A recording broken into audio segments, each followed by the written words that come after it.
Muy buenos días, hermanos. Estamos ahora en el tiempo del sermón y les pido que por favor estemos orando para suplicarle a Dios que en este tiempo nos dé la sabiduría y podamos compartir la palabra del Señor. Oremos.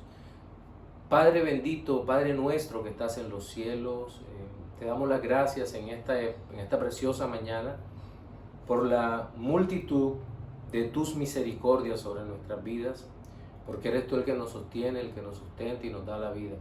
Eres tú el que nos convoca, Señor, alrededor de ti para exponer la palabra y recibirla, y tú nos das la sabiduría porque solo viene de ti, la inteligencia, el entendimiento.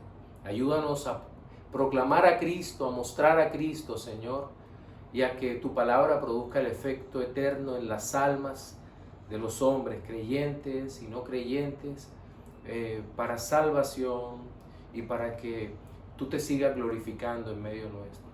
En el nombre de Jesús oramos, creyendo que tú nos oyes. Amén. Usualmente atacamos la clasificación tradicional que el catolicismo romano establece entre pecados veniales y pecados mortales. Y seguramente la razón por la cual nosotros como protestantes no usamos esas categorías se debe al valor que esa organización le da a las obras, y en consecuencia cuando se pondera el pecado de esa manera entre unos pecados que son mortales, esos pecados necesitarían muchísimo más esfuerzo de obras para poderlos expiar desde una perspectiva totalmente humana. Mientras que los pecados llamados así veniales serían menores, y habría que hacer tal vez un esfuerzo más pequeño para lograr el perdón o para reparar esa situación delante del Señor. El problema es que ese mismo pensamiento ha entrado en el tiempo presente en algunas o en muchas iglesias evangélicas, principalmente de corte arminiano, que aunque pueden presentar la salvación por la sola fe, por la sola gracia, terminan hablando de las obras como un elemento para reparar o para conseguir ser limpio de tal o cual pecado. Nuestra mente continuamente está llena de ese tremendo legalismo. Pero el problema real en todo esto es que el pecado que cometemos todos los seres humanos es un atentado directo contra Dios, no solo contra la justicia de Dios, o como lo proclamaban algunos escolásticos medievales, contra un atentado contra su honor. No, estos son solamente dos de sus atributos, y si atentamos contra la justicia, contra el honor de Dios, contra su bondad, o cualquiera de estos atributos, atentamos contra Dios mismo, y eso es lo que nos separa de Él. Y como bien sabemos nosotros, Dios, uno de sus atributos es la simplicidad. Dios no puede ser dividido por partes, es decir, separar sus atributos. Y es por eso que cuando nosotros estudiamos los atributos de Dios, hacemos la claridad de que estamos tomándolos de esa manera, porque es la única manera que podemos más o menos entender qué significan o qué representan cada uno de esos atributos, hasta que el Señor en su gracia nos va dando una visión más integral de Él. Pero volviendo al tema que nos ocupa en nuestro domingo de hoy, el hecho es que hay pecados más fáciles de detectar que otros, o más visibles que otros, o más escandalosos que otros. Miren, es muy fácil detectar a un homicida cuando lo vemos en flagrancia, un ladrón, un blasfemo. Se puede reconocer mucho más rápido que a un mentiroso o una persona que muestra cierta humildad, pero en el fondo de su alma está lleno de toda soberbia, toda envidia, toda hipocresía, y todo tipo de mentiras y demás. Y por supuesto, la ambición aparece en este último grupo de pecados que es muy difícil de detectar a los ojos de los hombres. Solamente conocemos mejor a las personas cuando Dios, con el paso del tiempo, nos permite detectar este tipo de pecados en los corazones, incluso en los nuestros. De hecho, hoy quiero ocuparme un poco más sobre este tema de la ambición, porque es uno de esos pecados que en ocasiones parecen respetables, y en nuestro tiempo actual ha habido un gran interés de muchos grupos por redimir esa diabólica tendencia, haciéndoles creer a los ambiciosos o codiciosos, voy a emplearlas de forma indistinta, que en realidad sus deseos son genuinas manifestaciones inocentes del alma que tiene que satisfacer algunas necesidades, mientras la realidad es que en sus corazones el único anhelo que los mueve es la realización de muchos retorcidos deseos. Entonces, ante esta dura declaración que sirve para introducir nuestra exposición dominical de hoy, la pregunta que muchos de ustedes están haciendo es, entonces, ¿podemos desear algunas cosas o no? Pues bien, Dios enseña en su palabra que hay deseos santos que los creyentes podemos tener y presentar delante de Él. Ahora, sería imposible dar una lista exhaustiva de qué sí y qué no. Y creo que eso sería muy contraproducente. Antes necesitamos evaluar a la luz de la Escritura realmente qué es la ambición, qué es la codicia. Y para eso creo que es necesario aclarar que no se trata del valor monetario de las cosas, para nada, sino la motivación del alma. Y creo que un ejemplo sencillo y muy gráfico nos va a ayudar en esta mañana. Por ejemplo, un cristiano piadoso, escúchelo bien, un cristiano piadoso puede estar orando por que Dios le supla algunos millones de dólares para salvar su empresa que genera cientos o miles de empleos y dinamiza la economía, o para cubrir el tratamiento médico de alguien, o puede estar orando para enviar misioneros o para dar ayuda económica a los menos favorecidos, y esa oración no podría ser considerada como una oración pecaminosa o codiciosa si lo que motiva realmente esa oración es la gloria de Dios. Pero, de igual manera, un hombre con menos recursos, con mucho menos recursos, podría estar simplemente orando porque Dios le dé una camisa nueva, y por el solo hecho, puede él estar orando por el solo hecho de que cree que merece tener una mejor camisa para ostentarla delante de su grupo. Entonces, las motivaciones son totalmente diferentes, y ciertamente en uno hay una motivación incorrecta. La ambición es para mostrarse en uno, mientras que en el otro es para glorificar a Dios. Entonces, la ambición es peligrosa porque se nos puede engañar diciéndonos que lo que pidamos no es la gran cosa, porque a tal o cual hermano Dios le dio muchísimo más. Y en realidad lo que estamos cultivando allí es un pensamiento perverso, y avivando el fuego de la codicia en nuestras almas. Considero que esto fue exactamente lo que sucedió a las tribus de los hijos de José, quienes tenían, si usted recuerda, la mejor ubicación estratégica de todo Israel al momento de que Josué y el pueblo de Israel entraron a conquistar Canaán, y al momento de repartir la tierra, la mejor ubicación fue para Efraín y Manasés, una extensión de terreno muy amplia. Y aquellos hombres decidieron pedir algo más de territorio a Josué, y su corazón ambicioso y codicioso se inclinó a muchas prácticas paganas, incluso la de esclavizar por dinero a los pueblos que allí estaban. Vamos entonces a leer el que será el texto principal de nuestro sermón dominical de hoy, que lleva por título El premio de la ambición. Y el texto base se encuentra en Josué capítulo 17, versículos 5 hasta el 18. Voy a repetirlo. El texto base se encuentra en Josué capítulo 17, versículos 5 al 18. Dice: y le tocaron a Manasés 10 partes, además de la tierra de Galaad y de Basán, que está al otro lado del Jordán. Porque las hijas de Manasés tuvieron heredad entre sus hijos, y la tierra de Galaad fue de los otros hijos de Manasés.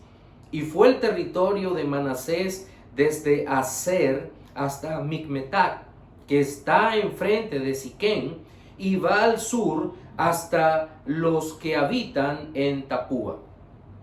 La tierra de Tapúa fue de Manasés, pero Tapúa misma, que está junto al límite de Manasés, es de los hijos de Efraín. Desciende este límite al arroyo de Caná hacia el sur del arroyo.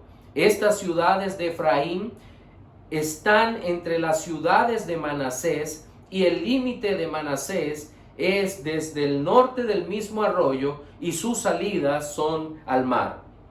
Efraín al sur y Manasés al norte, y el mar es su límite, y se encuentra con Aser al norte y con Isacar al oriente.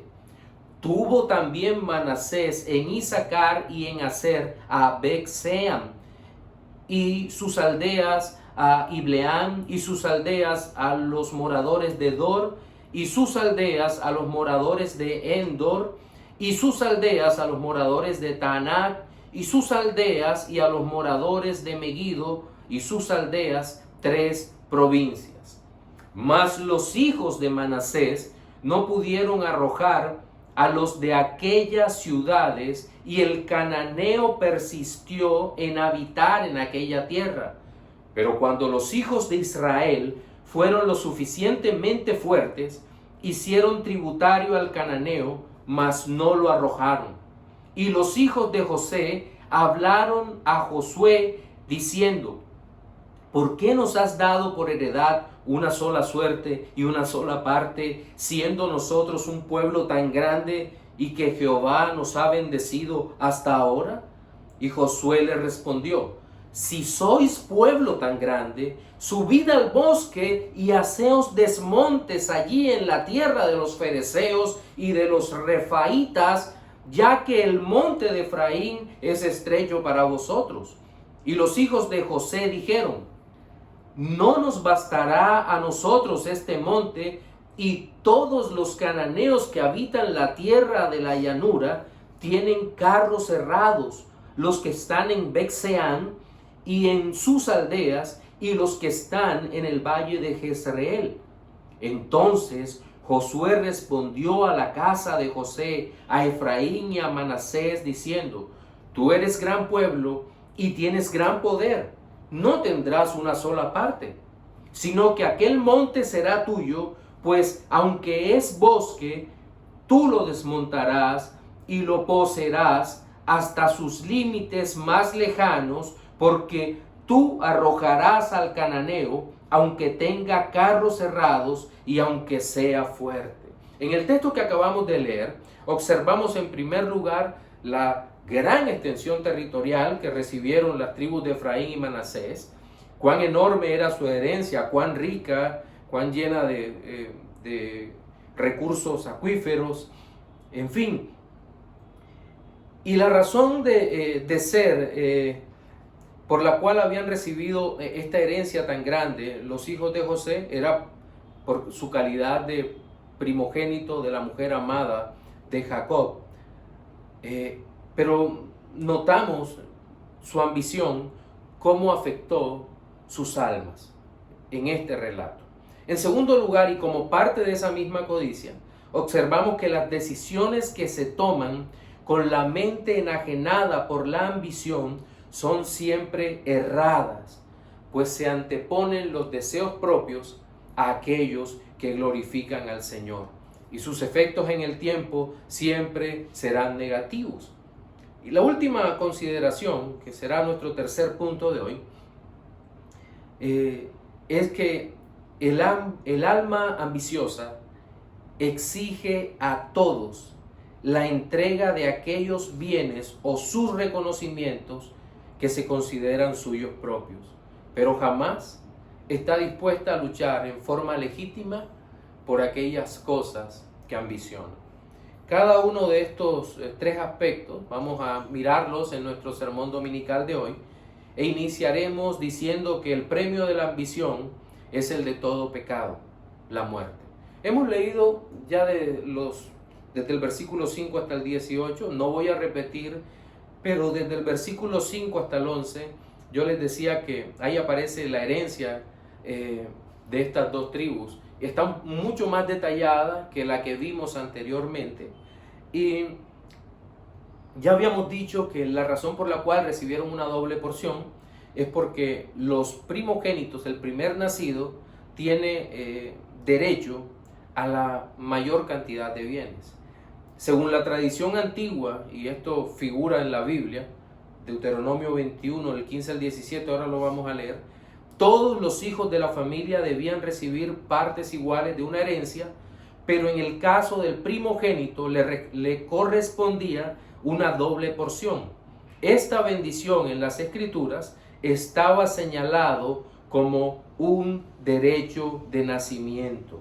Este derecho de primogenitura se establece claramente por el Señor para referirse al privilegio de ser el primer nacido de una familia, pero el concepto de primogenitura como tal va mucho más allá en la Biblia, y Dios se encarga de mostrarnos en su palabra, de revelarnos en su palabra, de enseñarnos que tal condición está mucho más cerca de la salvación.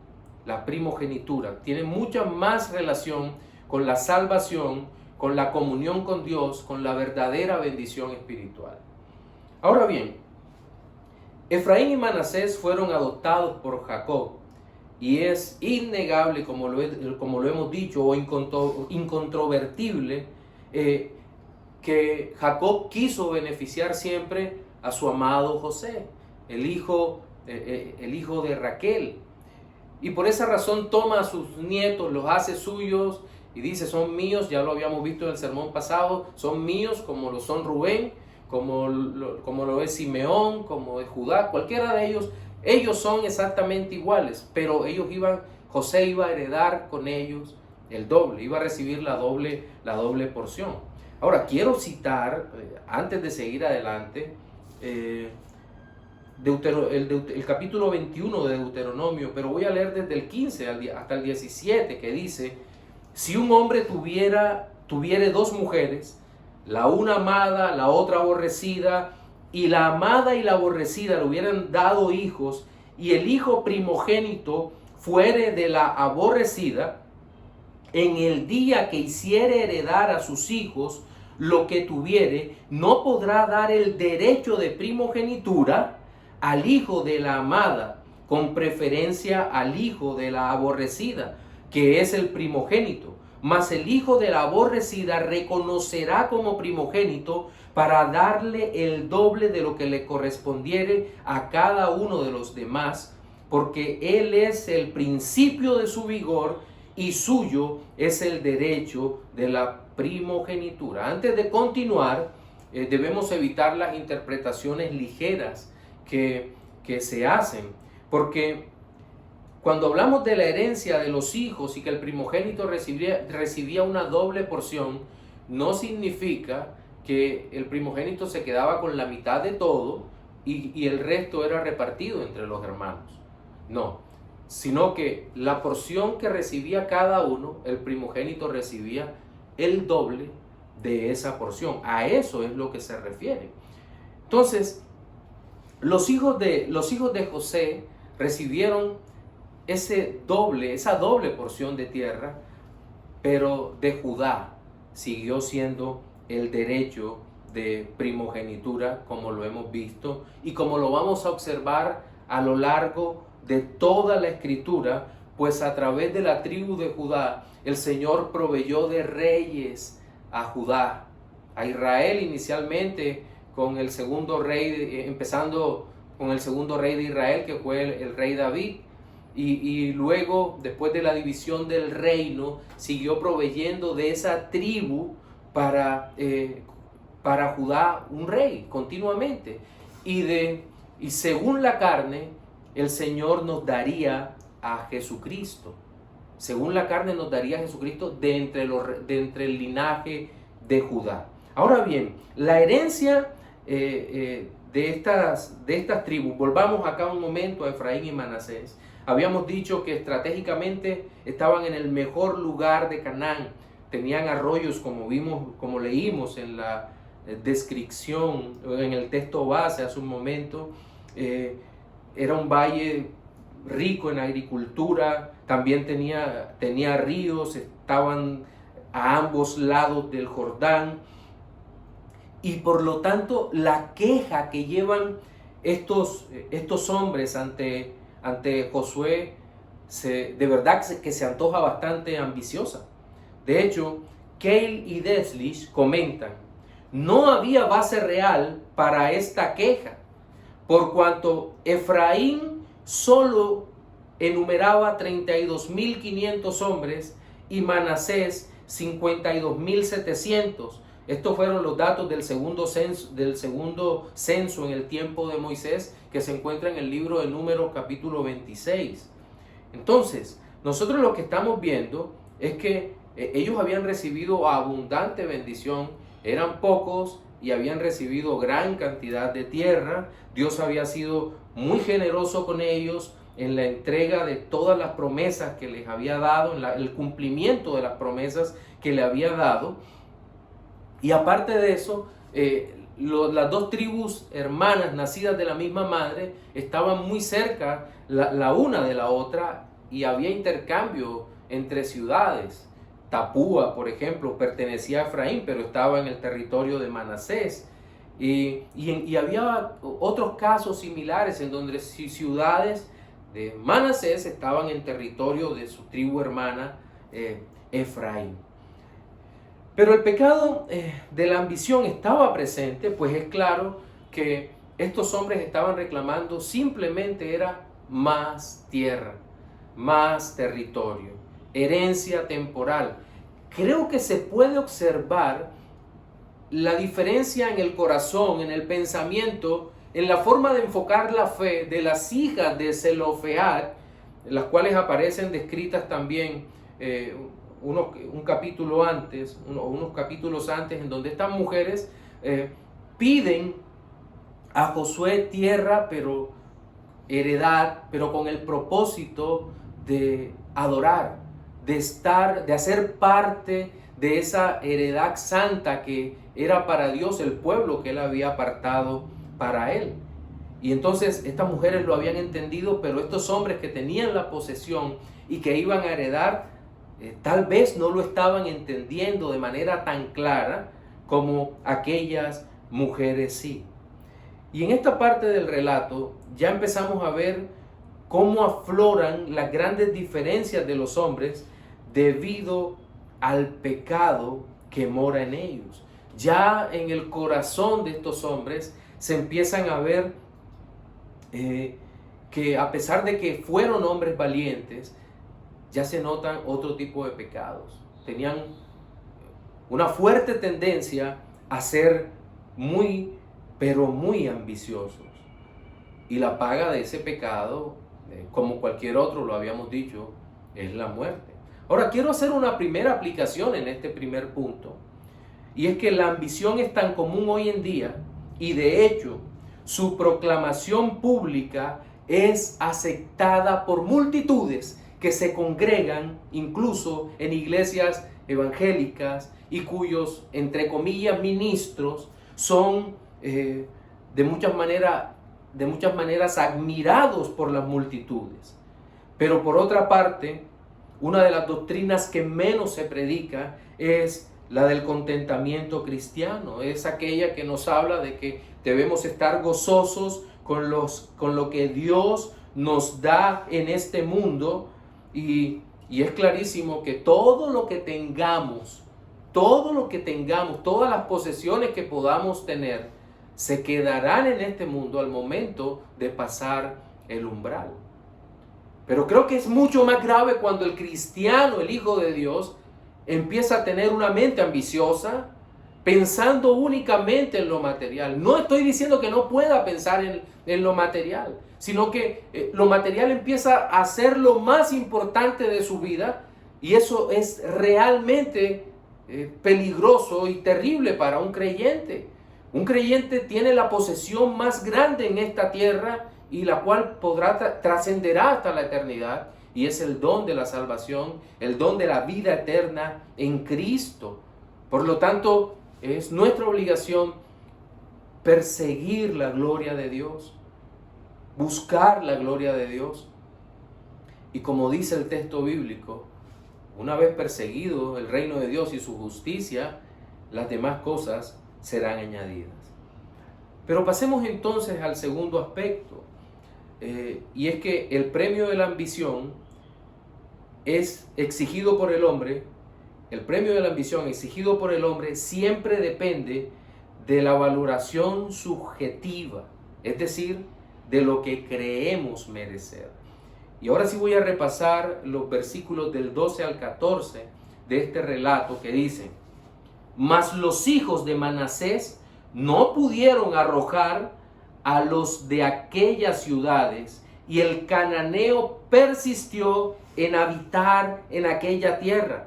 Pero cuando los hijos de Israel fueron lo suficientemente fuertes, hicieron tributario al cananeo, mas no lo arrojaron.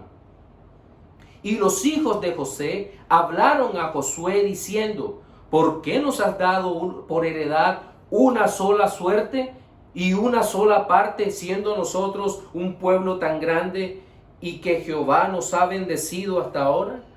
Miren, la valoración del ambicioso siempre será subjetiva.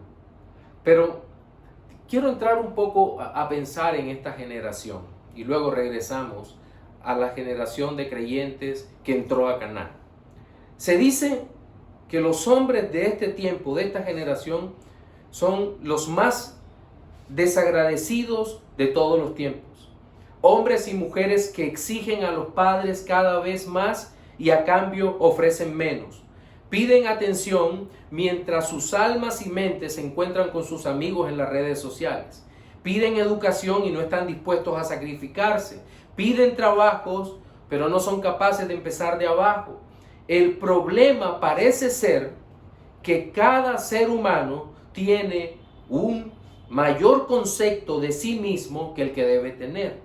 Pero quiero defender un poco a los hombres de nuestro tiempo, diciendo que no es una actitud exclusiva de ellos, sino que en todas las eras ha habido personas así. El problema ahora es que los padres no confrontan ese pecado con los hijos y son incapaces de cuestionar el comportamiento.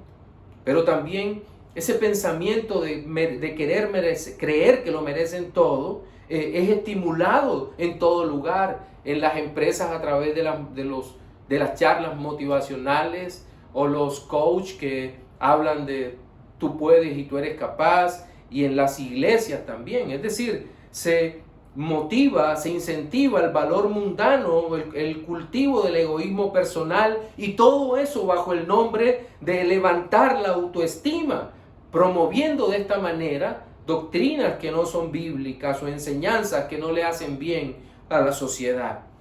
Ese sentido de superioridad que está en los hombres de hoy presente y patente, ha estado presente en todo el tiempo, en toda la historia, y estuvo presente en los hijos de José.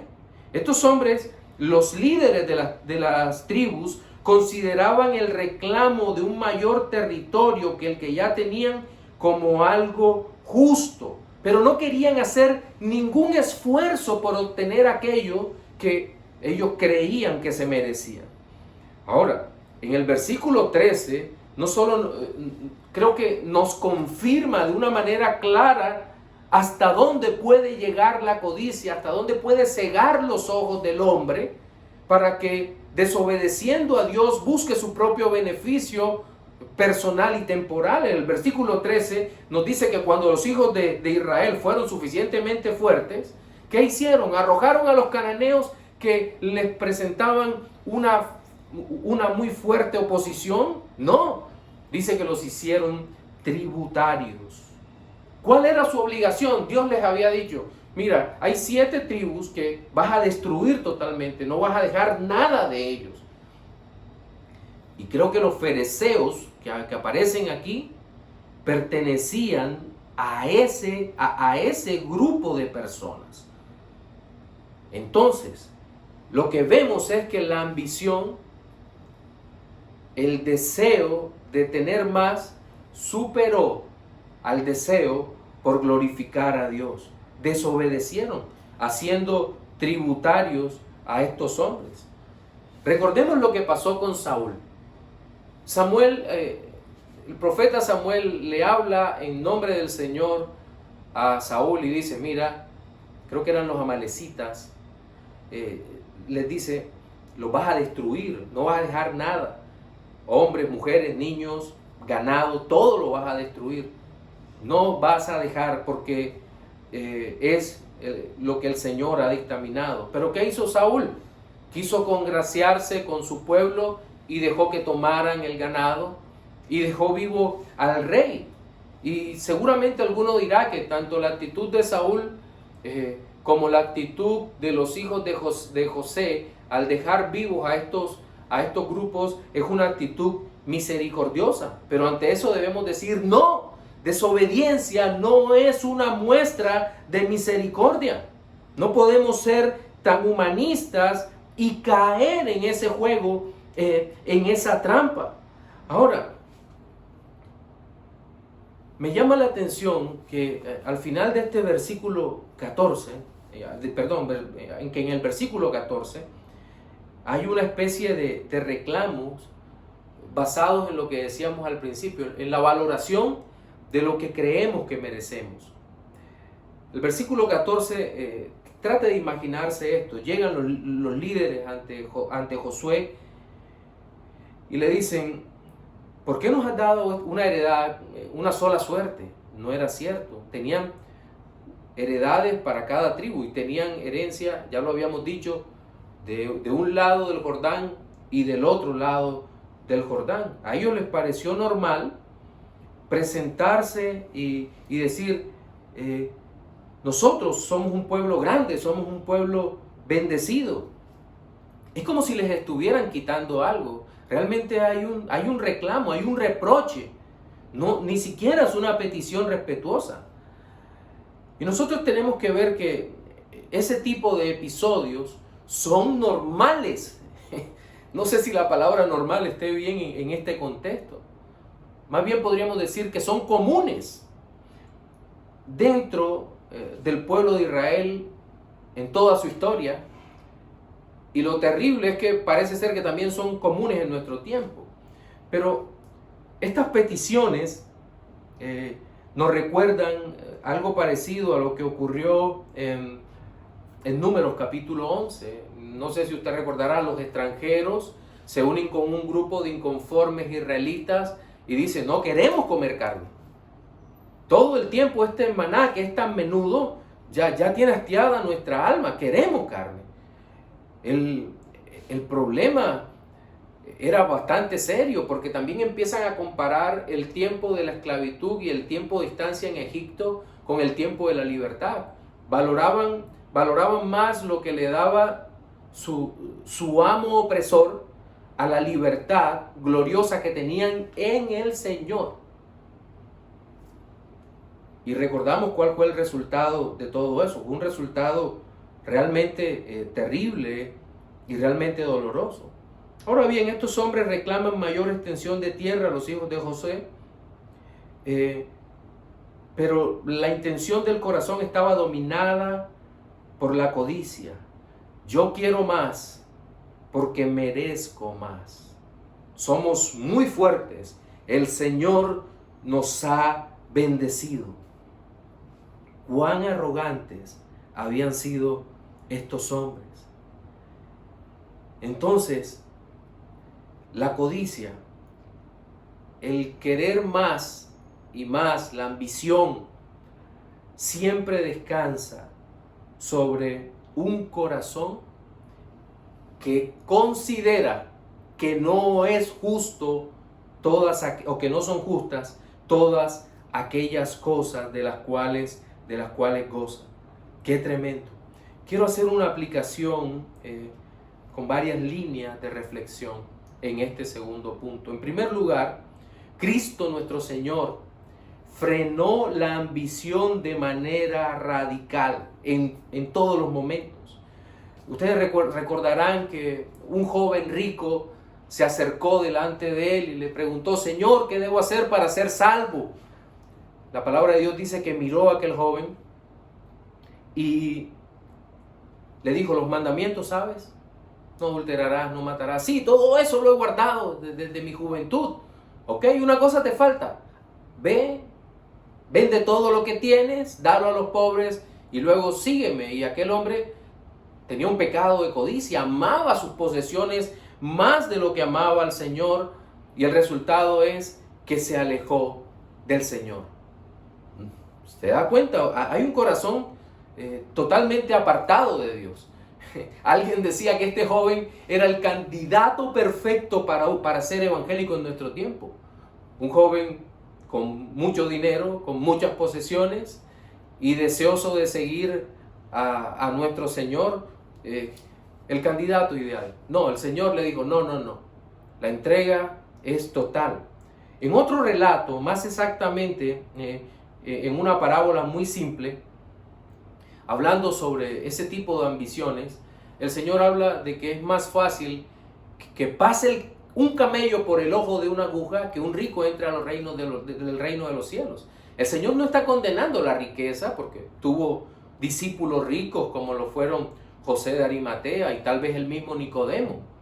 Pero el asunto primordial acá es que la confianza de este hombre estaba puesta en sus riquezas, y él no podía entrar al reino. Los ricos no pueden entrar al reino de los cielos si su confianza está en la riqueza.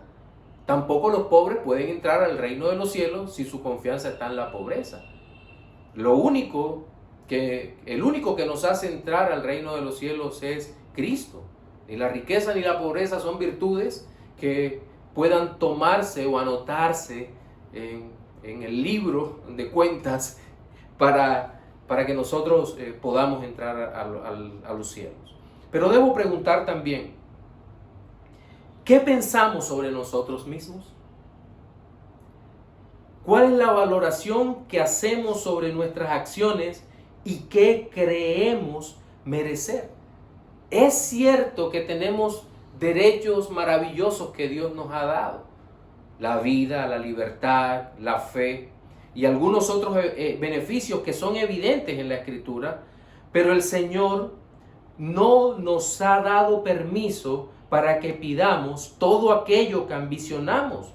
Hoy en día se le dice que pidan al Señor incluso diciéndole la marca del auto que quieren, el color, el tamaño de la casa, la ubicación, en fin, y hasta el cargo que desean ocupar en una empresa. Pero jamás se le enseña a las personas a humillarse ante el Cristo de la gloria, considerando la tremenda obra de Cristo, considerando que Él, siendo rico, verdaderamente rico, poseedor de todo, se humilló, se hizo hombre y caminó como pobre en medio nuestro. Filipenses capítulo 2 nos llama, nos exhorta a tener ese mismo sentir que hubo en Cristo Jesús, para que tengamos la humildad y podamos sacar de nuestro corazón pecados como este, que se enquistan, que hacen tanto daño y que nos apartan de Él. Pero quiero tocar el tercer punto. Es un poco más larga la redacción. Dice: el premio de la ambición exigida por el hombre reclama a quien tiene que obrar con justicia la posesión de su deseo, pero sin intención de luchar por ello. Miren, en el versículo 15 hasta el 18 dice: y Josué le respondió: si sois pueblo tan grande, subid al bosque y haceos desmontes allí en la tierra de los fereceos y de los refaitas, ya que el monte de Efraín es estrecho para vosotros. Y los hijos de José dijeron: no nos bastará a nosotros este monte, y todos los cananeos que habitan la tierra de la llanura tienen carros cerrados, los que están en Bexeán y en sus aldeas, y los que están en el valle de Jezreel. Entonces Josué respondió a la casa de José, a Efraín y a Manasés, diciendo: tú eres gran pueblo y tienes gran poder, no tendrás una sola parte, sino que aquel monte será tuyo, pues aunque es bosque, tú lo desmontarás y lo poseerás hasta sus límites más lejanos, porque tú arrojarás al cananeo, aunque tenga carros cerrados y aunque sea fuerte. Miren, Josué le devuelve con el mismo argumento que ellos traen, les da una exhortación. En el versículo 15, ustedes son fuertes, ustedes son un pueblo grande. La petición de Efraín y Manasés había sido sagaz. Somos un pueblo bendecido por Dios, somos un pueblo grande, somos un pueblo poderoso. Una sola heredad no nos sirve. Muy bien, si son un pueblo grande, actúen como tal. Conquisten lo que Dios les ha dado. Suban al bosque, corten los árboles, habiten el lugar que quieren. Es decir, muestren su grandeza con acciones, no con palabras. Y es que la ambición tiene la capacidad de quitar el valor del hombre, de quitar el juicio. La codicia ciega a los hombres, volviéndoles rebeldes el corazón contra Dios. Pero en la mayoría de los casos creo que lo más preocupante es que vuelve al hombre cobarde. Y creo que esa cobardía la vemos en el versículo 16. Queremos esa tierra, sí, pero es que los fereceos y los refaitas tienen carros cerrados. Seguramente no se refiere al carro que tenía las guillotinas. Históricamente creo que todavía no existían. Pero lo que sí es cierto es que eran carros cubiertos de hierro. La madera tal vez estaba forrada con láminas de hierro. Y ellos empezaron a manifestar temor en este momento por los cananeos que habitaban en ese momento, que habitaban allí en la llanura. Y entonces exigían un territorio, pero parecía, es lo que muestra el texto, que no querían ir en la lucha, no querían ir a la guerra, el esfuerzo de guerra no lo querían hacer en este momento. Y es que todas las generaciones de creyentes, tal vez de los últimos 100 años, ha faltado valor para predicar que Cristo es el Señor y que Él reina por los siglos de los siglos. No sé si reírme o llorar cuando veo esas oraciones en medio de las ciudades y hombres levantan las manos al cielo seguidos por muchos fanáticos y dice: reclamamos la ciudad para el Señor y esta ciudad, y reclamamos el país para Cristo. Sí, lo reclamas para Cristo, y ¿estás predicando a Cristo? ¿Estás hablando que únicamente la salvación es en Cristo? ¿Estás dispuesto a hablar de Cristo más que de ti? ¿Estás dispuesto a hablar de Cristo más que del dinero? ¿Realmente tu corazón te lleva en esa dirección? Hablas de poder, o gritan, o no sé qué otras cosas hacen, pero no veo valor en eso, en esas acciones. No son acciones verdaderamente de fe. Y regreso al texto porque esta exhortación creo que es muy oportuna y muy actual. Ya en el versículo 17, Josué le dice, ustedes son un pueblo grande, sí. Tú vas a conquistar, pero tienes que ir a la guerra. Tienes que ir a la guerra.